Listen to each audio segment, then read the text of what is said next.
Today on the Word Preacher podcast, why God calls imperfect men to lead his church, why Christ warned that he would not send peace but a sword, and the type of inquiry that leads to true understanding. I'm Brett Jensen, and this is the Word Preacher podcast.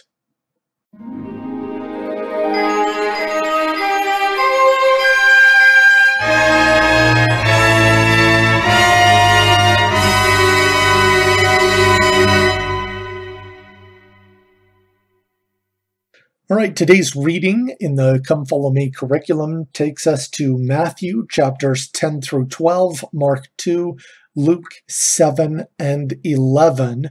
We're focusing quite a bit on the 12 apostles being called.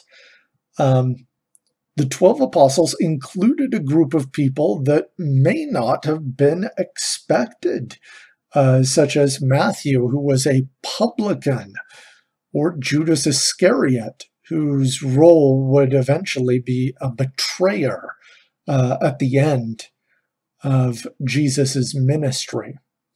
So one of the questions I'd like to get to is, why 12 apostles? What's significant about that? And I think that there are multiple correct answers to that question. But one that I would like to focus on is the idea that Jesus was not throwing out all of the old covenants and the law of Moses and everything upon which his faith was founded when he himself founded it, when he appeared to Moses and delivered it, and even before Moses, when he covenanted with Abraham, Isaac, and Jacob. The connection of what he was bringing to the tribes of Israel is clear, and he made that clear to his apostles. In Matthew chapter 19, verse 28, he tells his apostles, "That ye which have followed me in the regeneration, when the Son of Man shall sit in the throne of his glory, ye also shall sit upon 12 thrones, judging the 12 tribes of Israel."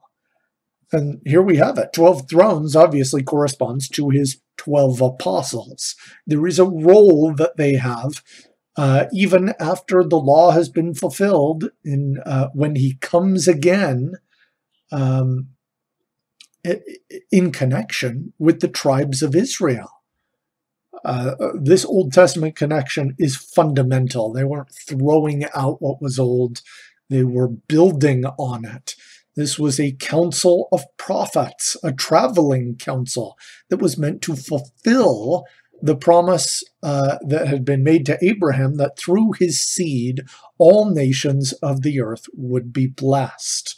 All of them could receive access to the blessings of the message of Jesus Christ. So, with this important council, why would it include people who seem maybe less reputable? A publican and Judas Iscariot? Of course, part of this is because some people who seem bad end up being good.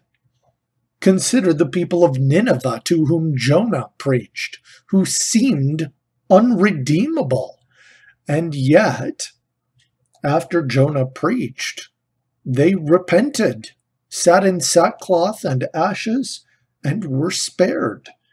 A more profound example is that of the Apostle Paul, who had spent his days persecuting anyone who believed in Jesus. And then when he met Jesus, he changed his perspective to the point he spent the rest of his life convincing people to follow Jesus as an apostle.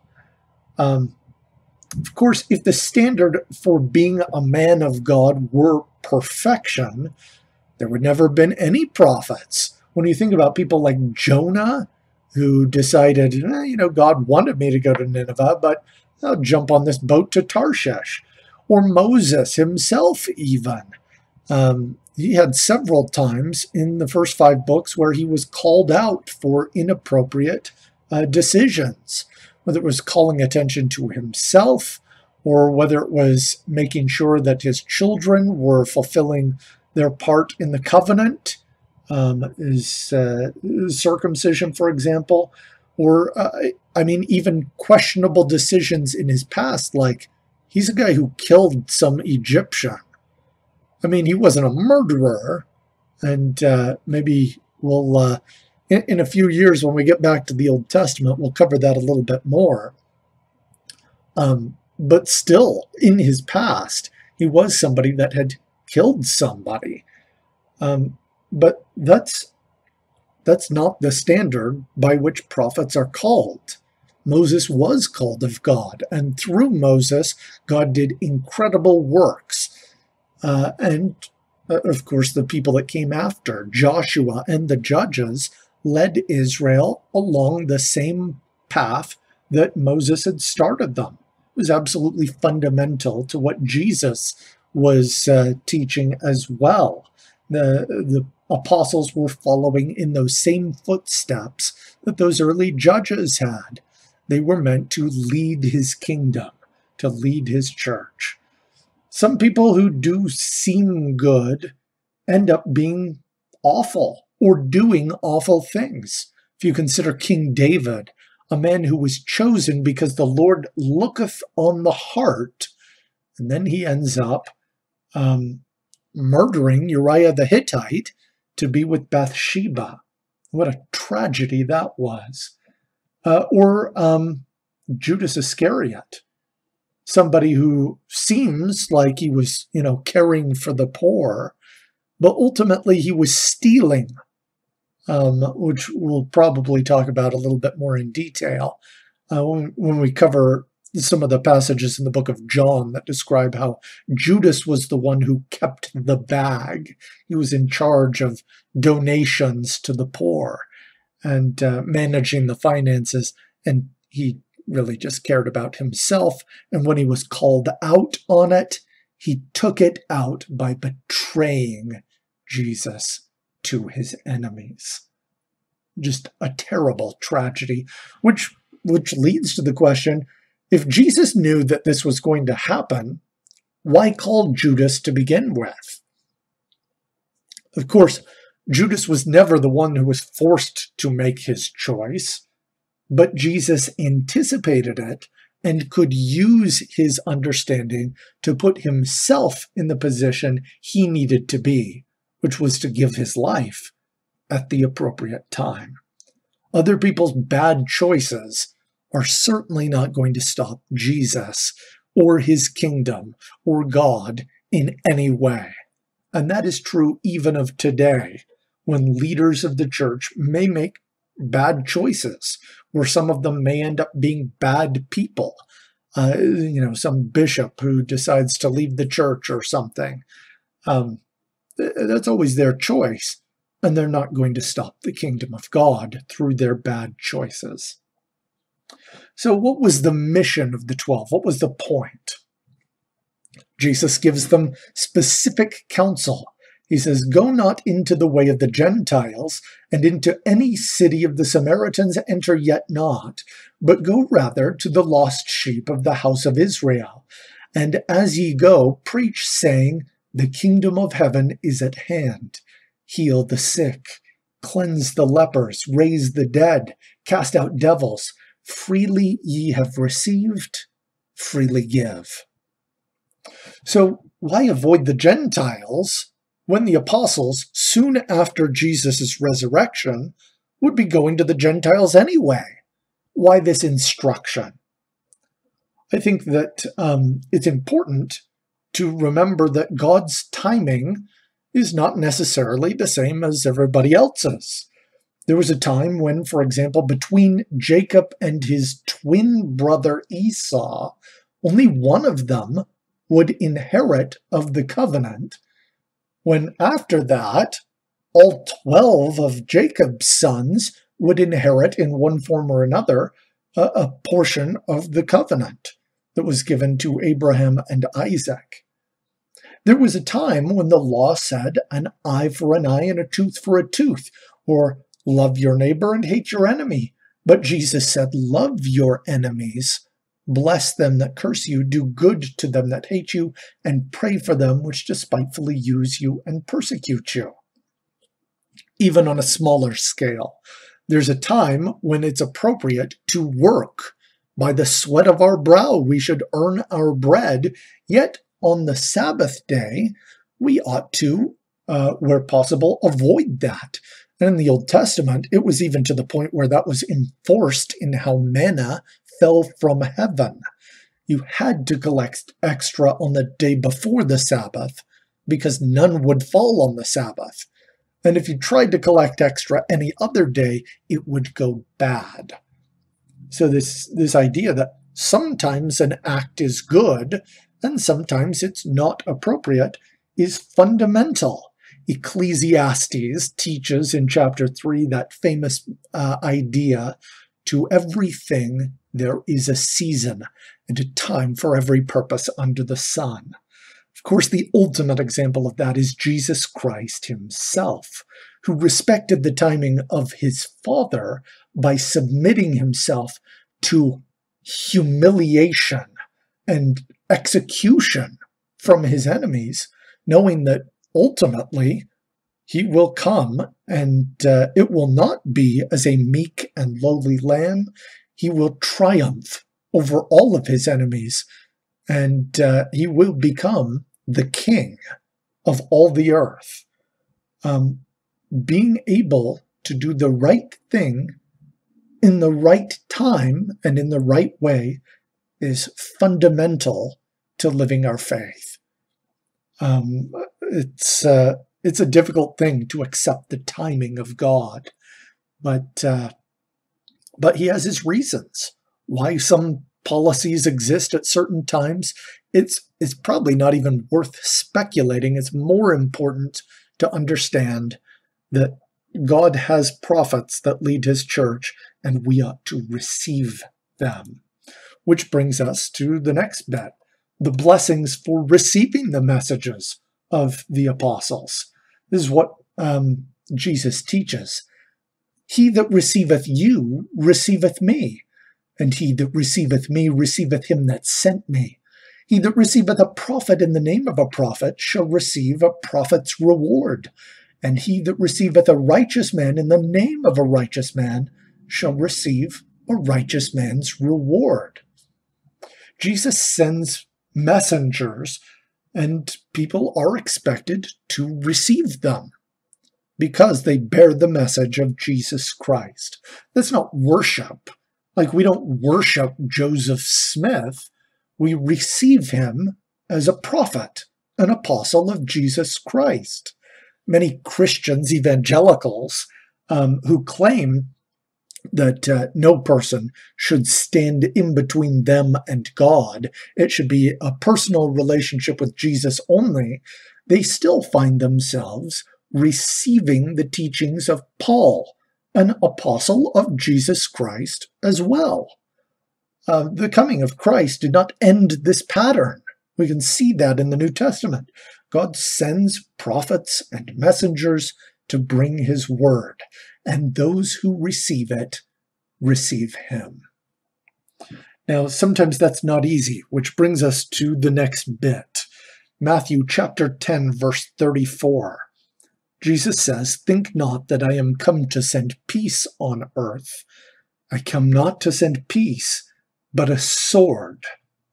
You can contrast that with the Prince of Peace, Jesus teaching, "Blessed are the peacemakers, for they shall be called the children of God," in the Sermon on the Mount. It does seem like a stark contrast. But even today, people accuse the Church of Jesus Christ of breaking up families, whether that's a call to serve a mission in some distant land, or just general other callings or meetings or assignments that might seem to rob us of family time. Some people will accuse the church of intolerance towards certain groups breaking up families. For example, the stance on marriage being between a man and a woman, being intolerant of groups of people who don't want that type of relationship. Of course, Jesus does bring peace, but it might not be the peace that everyone expects. This is what he himself taught. Peace I leave with you. My peace I give unto you. Not as the world giveth, give I unto you. Let not your heart be troubled, neither let it be afraid. Peace as the world gives, if we look at that passage in John 14:27, peace as the world gives requires good circumstances. Free from war, freedom from poverty or disease, and having associations that we want with family. Peace from Christ must be independent of circumstances, particularly when you look at who he was giving that to. His apostles, which, except for John the Divine, were all brutally murdered. His believers after, frequently persecuted. Jesus himself endured betrayal, torment, and death. A person who is born again as a disciple of Jesus Christ must be willing to cast aside other identities, things that they were born with before, in favor of their identity as a disciple of Christ. Now, many times that doesn't require a choice. There's no dilemma. Most of the time, a father is not required to abandon his family to seek Christ. They can probably find Christ in selflessly serving their family. But occasionally there are situations where a person may be put in a choice where they have to choose between spouse or God. And in that circumstance, a person should choose God. Think of the tragedy in the Old Testament with King Ahab and his wife, his Phoenician princess wife Jezebel. Perhaps he thought that God wouldn't want him to ignore the wishes of his wife.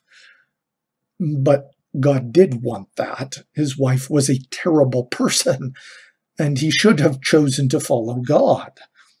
Jesus puts it very clearly so that it cannot be mistaken when he teaches in verse 37 of Matthew 10, "He that loveth father or mother more than me is not worthy of me." There is a kind of peace and happiness that can be found even when circumstances are difficult. A person should be confident that in the end, Jesus will make everything right. There will be no more death or disease or sickness or trial. We will be with those that we love, never to part. Finding that peace, understanding it in context, is not always easy. But it's not supposed to be. It's supposed to be difficult. Even the way that you approach gaining knowledge is not always the same. Now, Jesus, of course, was not opposed to studying. He frequently quotes the scriptures and gives examples of people who lived in Old Testament times in his teachings. But he prays this. This is in Matthew chapter 11, verse 25. "I thank thee, O Father, Lord of heaven and earth, because thou hast hid these things from the wise and prudent, and hast revealed them unto babes." This is totally different than how the Pharisees gained their knowledge. They were these wise and prudent that didn't get it. And when they tried to ask questions, to critically think, it wasn't motivated to gain understanding, it was to destroy. And Jesus called them out on that. He says, "Woe unto you, lawyers, for ye have taken away the key of knowledge. Ye entered not in yourselves, and them that were entering in ye hindered." And as he said these things, the scribes and Pharisees began to urge him vehemently and to provoke him to speak of many things, laying in wait for him and seeking to catch something out of his mouth that they might accuse him. That's in Luke 11. They were not seeking the truth. They were seeking their own standing, their own position. The type of seeking that comes from a person who believes that they're entitled is different than the type of seeking that a person who is desiring mercy and understanding will have. And in the end, all things will become clear. The veil will be gone and everyone will understand everything perfectly. And the sheep, those who were blindly obedient, they will be saved. They will have acquired humility and faith and obedience. And in the end, they will have understanding. The obstinate, the goats, they will be cast out. Well, maybe they can console themselves. They'll have critical thinking skills, cynicism, and defiance. But at least they weren't blindly obedient, right? I think the idea that we have to hold on to is that Jesus leads his church, as he always has, with prophets and apostles. And while it is not always easy, real peace can come from receiving him and his servants.